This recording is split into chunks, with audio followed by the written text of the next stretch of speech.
朋友们，如果你上班的时候发现你家里的监控摄像头被你老公给调了，调到了你看不见的地方，你会怎么想？气得我直接冲回家抓信箱。前天我收到短信，说我家电费没了，要交电费。我上周末刚交完500，我就寻思他咋能没呢？我就问大胖媳妇，我说你是不是在家用浴霸烤地瓜了？你是咋的了？她说她什么都没干，我就觉得很可疑，我就开始调监控。结果我发现我家监控被大胖媳妇给调了，哎，给我调成朝着墙角了，居然不让我看，那我怎么可能罢休？我就开始往回调监控，一直调到了4天前，我找到了这个事件的开端。4天前，他刚刚把它买回家，这是第一次充气的作案画面。孩子们是5点到家，下午3点半，大胖媳妇开始充气儿，不到4点充气完毕。本来他就坐那等着孩子们回家玩，但是他坐在那里如坐针毡，我就看他拼尽全力抵御充气城堡的诱惑。无论充气城堡怎么勾引他，他都在克制。然而3分钟后，他的克制终究是崩盘了。OK。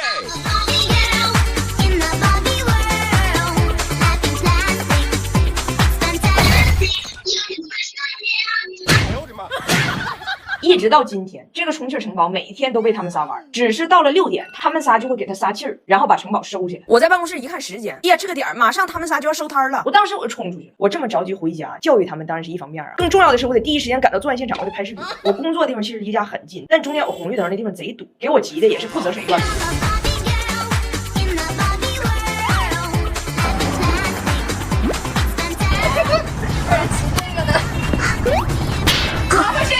这路上我就回忆，1周前大胖媳妇就跟我磨叽过，说给家里买了个淘气堡。我说你但凡让我看见这个淘气堡，我就给你撇了。他挺听话，他把所有的精力都用在了不让我看见淘气堡。我就寻思你有钱花这上干啥呢？大胖媳妇不服气，说同样是双11，为啥我买 SK2 就行呢？我说该省省该花花，充气城堡让你费电，但神仙水让我保持年轻，坚持7天1周期，皮肤回春像大衣。双11一瓶到手半年量，肌肤没有空窗期，你们再作我也依然年轻。我就冲回家了，哎，门的密码锁上大胖媳妇给改了。验证失败。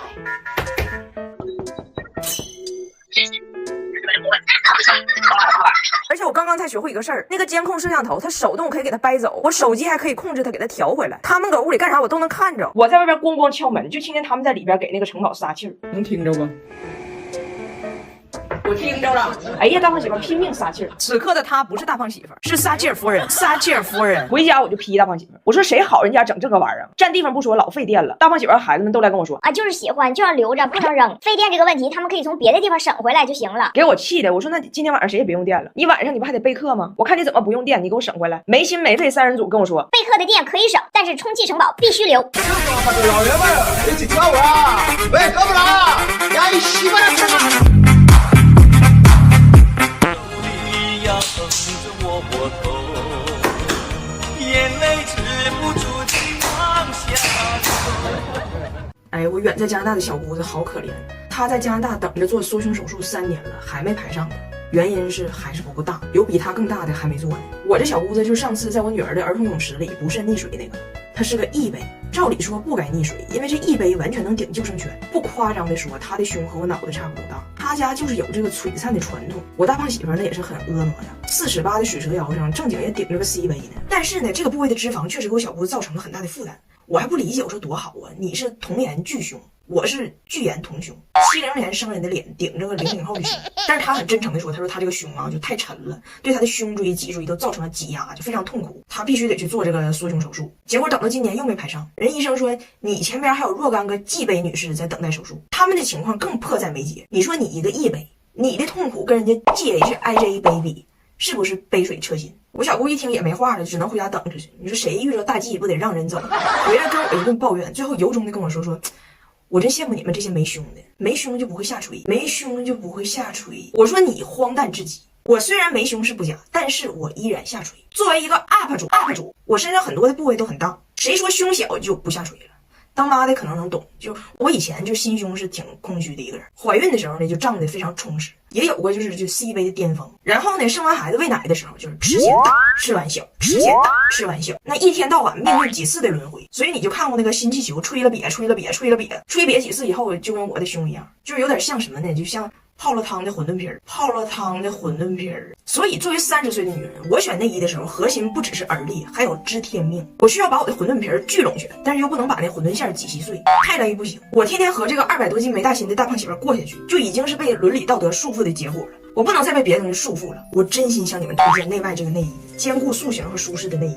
我一直用内外，这回买了俩颜色。他家新出的这款微笑软支撑内衣，这内衣外面覆盖了3D 一体成型的弧形硅胶，还内置了硅胶条，内外两股力可以一起支撑。而且它这硅胶条是顺着我们身体的线条设置的，扒的就特别稳，不会一动就乱跑。而且还是水滴型的杯垫，很贴合，不会空杯。它真的是我穿过的能让胸型看着最好看、体感又最舒服的内衣。分大小杯穿的，丰盈款和3、4杯款。3、4杯款这个特别轻薄透气，太舒服了。你们穿过就知道了，内外是真好穿。可惜了这一款没有我小姑子那个码，但是我可以找2件内外的大胸款的给她送过去。你谁知道她前面还有多少个大 G 呀，对不？所以在排队等待手术期间，有内外这种好内衣，让她胸前的日子横竖好过一点。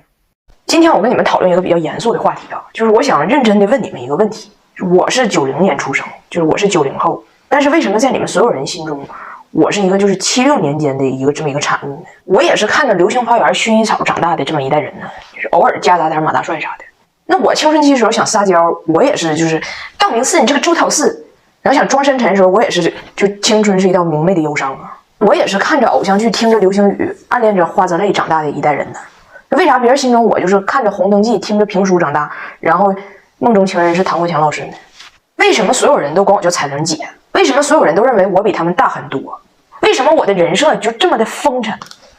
我录脱口秀大会的时候，就那些长得很年轻的95后啥的，管我叫彩玲姐行。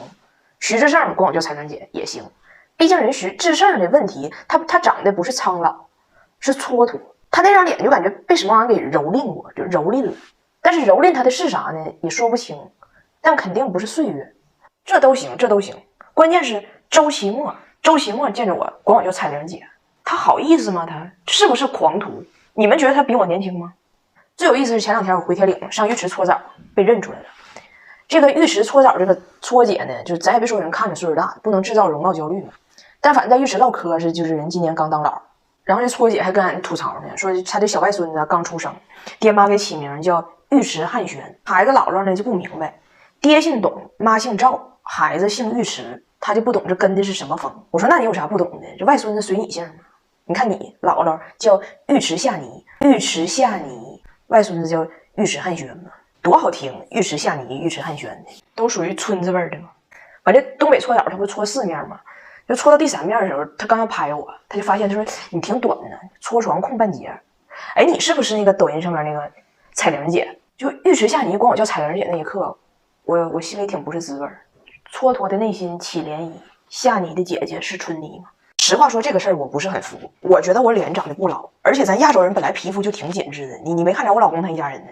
他们一家人那个皮肤，咱讲话了就不是咱嘴损啊，就一吹那个褶子都直起浪，皮想紧肉不让，长江后浪推前浪。而且我不也是很注意保养吗？这是我第3次推荐羽西流金瓶的，这次是新升级的流金瓶 2.0 版本，玻色因的浓度从 9% 升级到了 15%。羽西是欧莱雅集团皇室中的一个低调却得宠的公主，这个浓度属于皇室专宠了，用起来感觉肤感更细腻，吸收的也更快。里面有鼠李糖，还有红茶酵母，维稳皮肤屏障，所以可以抗衰老。因为我和别的喜剧演员不太一样，我没有觉得自己说段子不好笑，有创作瓶颈啥的。我觉得我自己老逗了，一天给自己笑个咯咯的，就那蛤蟆疯了我笑一天，面部表情就比较丰富嘛，它可以改善我因为面部表情过欠长出来的抬头纹和法令纹。因为有青海的雪域虫草可以延缓胶原流失，再加上玻色因本来可以激活胶原生成，所以在胶原蛋白这个领域上接近增加了1倍。你说实话，其实是不是挺嫩？尤其它加了玻色因助推的渗透科技，就省得白涂一层挺老厚，其实一点没渗透。加点助推高科技，以免